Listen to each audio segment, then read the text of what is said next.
Go ahead, bring it, bud. After the failed taser deployment, Larry draws an alarming weapon of his own. How'd it go, Steve? That's two. 13 tasers failed. Subject's arm himself with a chainsaw. Man, what? Drop the chainsaw. You're under arrest. You better kill me because you're going to die. Drop the chainsaw. Man, that boy got a chainsaw. Drop the chainsaw. In the name of Jesus Christ, I declare peace, bud. That's good. That's great. You won't let me live in peace, you're going to die. I support and encourage that. No, you don't. Put the chainsaw down. You're my enemy. Romans also says submit to the authorities. I have authority. You don't. It's over, bud. Put the chainsaw down. Larry, do not flip the switch. Better shoot. Larry, put the chainsaw down. Hate this life. I'm so damn ready to die, bud. 13, stage medical. Do I have additional units on the way? Does that have bullets? Larry, let's Or not? let's work through this together. You ever killed anybody? Oh, Lord.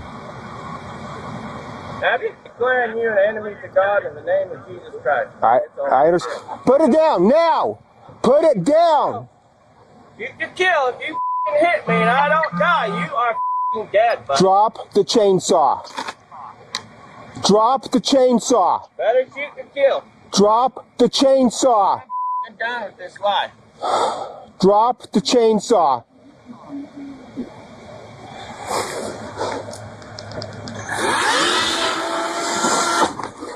"13, he's currently cutting up my patrol car." Man, what?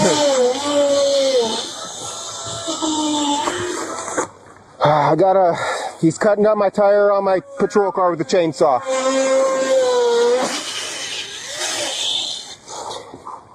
Patrol car is disabled.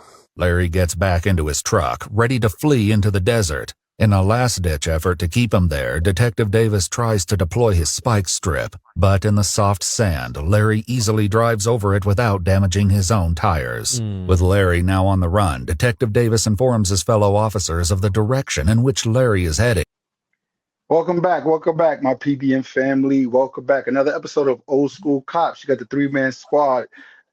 Listen, I love when you guys send these videos in because this actually is a really good one. This squad consists of corrections, police, street police officers, and federal feds, DEA. And so you got a group of diverse people who've done law enforcement, done it for a long time, different backgrounds, different trainings, and all had different experience. But one experience that we have all together, that we come from the same community. We come from the community that we police. So that gave us the advantages of actually being real good, effective police officers.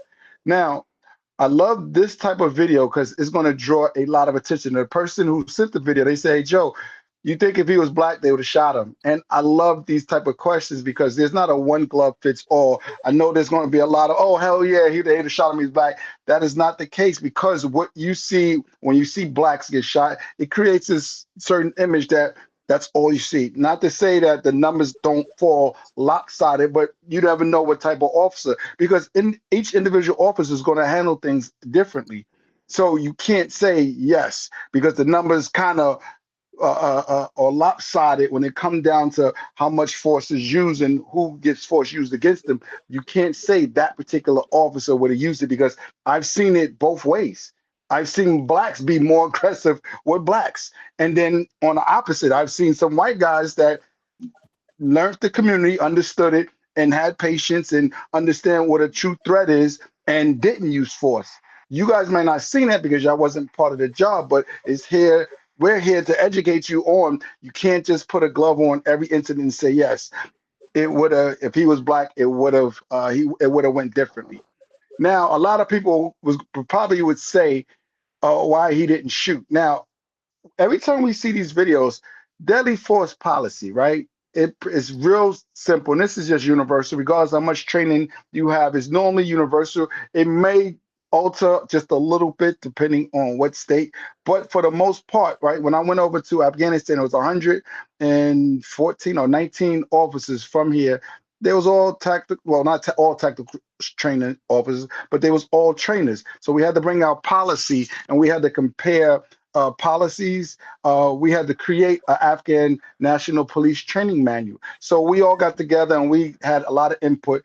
There were some differences on whether you use this first, whether the escalation of force, which tactic could use first. But when they all came down to deadly force, it was pretty clear cut that it was you to save your life or to save the life of another, and there's no other options.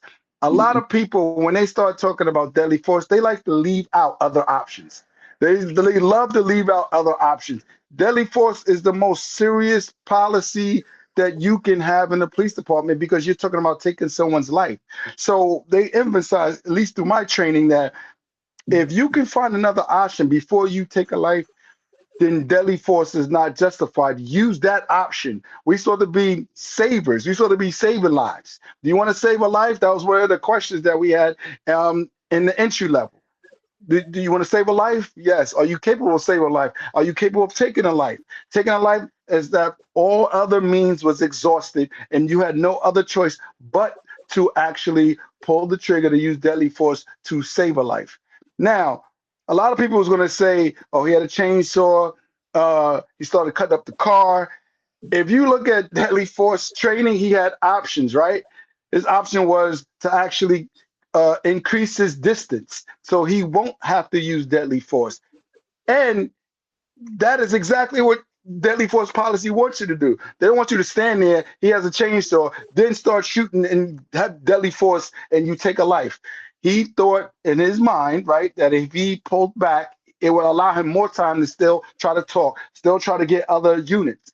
Now he went over to start using the chainsaw on his vehicle. Should he have ran over, then used deadly force because he's now destroying the actual police car the tire that could be replaced? You got to weigh it out when you're going to use it. Now, he got in the car, got back in his vehicle, and he attempted to go off. You see the officer try to put spikes, that failed. Now, letting him go, I think I might have had a problem with that if we was in a populated area where because he was already, the guy lost it. You could tell he lost it. Just how he was shouting, he had a chainsaw. That I might have had a problem, or I might have responded a little differently if we was in a city and he was in a populated area. Then that problem would have, that force or that type of demeanor would have carried on, and no telling what would have happened. So I might have actually stepped up my force when he was actually trying to get away. But when I looked at the surrounding, he was in the middle of nowhere. There was nobody around. He's calling for assistance. He was letting them know where he was coming. That right there is what I don't know as far as how close were the responding units. How close was he to start now getting into a populated area the way he can hurt somebody else? So those are one of the kind of judgment call. I think if you are really dissecting deadly force policy and you're trying to prevent life before you actually take him and exhaust all your options, actually the officer did really well. Increase your speed. He's taking himself out of the immediate danger of having to use deadly force. Actually, somebody had a knife one time, and just by talking to them, they was kind of losing it. I kind of got behind my patrol car, and I kept talking to the subject, and every time he walked one way, I kept going around. Could I have pulled out my gun and just shot him up? I could have easily done that. I could have easily stood my ground, let him get close enough. Then now, all of a sudden, I'm in fear of him stabbing me and then shooting, and then I had to use deadly force. So I've used my vehicle to buy me more time, to buy me other options. So what that did was that allowed me to talk to the subject as we kept going around and around on the car. And I kept saying, I hope nobody comes close enough to where now I got to use deadly force to stop him from hurting somebody else. But I used my vehicle as a buffer between me and him to keep myself safe. And at the same time, I just kept circling the car and was able to actually talk him down from whatever stage he was at. He put the knife down. I was able to apprehend him. He was going through a medical. You could tell he was going through a medical situation. He was definitely in a medical crisis. Cuffed him, took him to a medical unit where they evaluated him. But I could have easily used deadly force if I didn't concentrate on trying to save a life. I don't. This whole mindset of going and just using deadly force, I just, if you can save the individual, save them. That's what law enforcement, you're supposed to be out here protecting and saving lives. Now, there's come times where you have to use deadly force. And look, if the criteria is there, you can't afford to buy any more time, and somebody's about to get killed or seriously hurt, and you have no other options, you exhaust everything. Yes, you have to use deadly force. You have to. So in this particular, I think the officer, me personally, I think the officer did he did really well by increasing his distance, by trying to buy more time. That's all it sounded like he was doing. He's asking for the medic to come. He asked for his back to come.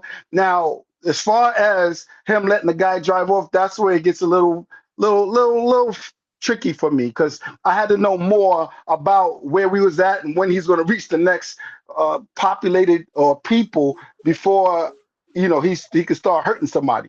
So I'm not going to bash him on that, because he might know, like, it might be several miles before he can get to somebody. He knows his back is a lot closer to intercept that person. So I'm going to give him a B. I'll give him a B on that. Go ahead, old school. OG. Well, I think given the circumstances, he handled the best he could. He asked the question: Is it worth a man's life to have to deal with a chainsaw? As long as he didn't confront him personally with a chainsaw, he wants to cut the car up. That's okay. He'll get it. My other concern is this guy is probably on drugs, based on his demeanor and the way he pulled those electrodes out. I think he's high on something, and that would be a security concern. But given the way he handled, I thought he handled it the best way he could. And I think that, again, I mean, how many times we run across chainsaws, guys? I've seen guns, I've seen knives, I've seen machetes. Yeah, that is true. But never a chainsaw. And then the other thing, how many times can you tase somebody?